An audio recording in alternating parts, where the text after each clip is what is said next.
So this is Drew the driver with RideIntoCash, and I just found a Skip. This is a different brand of scooters, and it's a completely different type of scooter, as you can tell.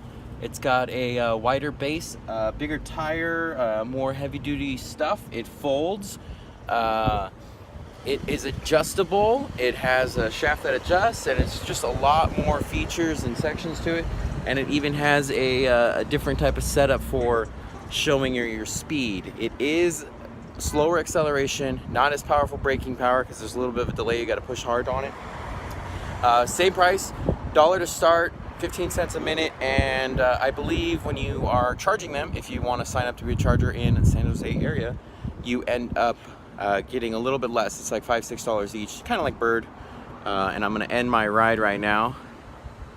See, and then I gotta confirm the ended ride with the code.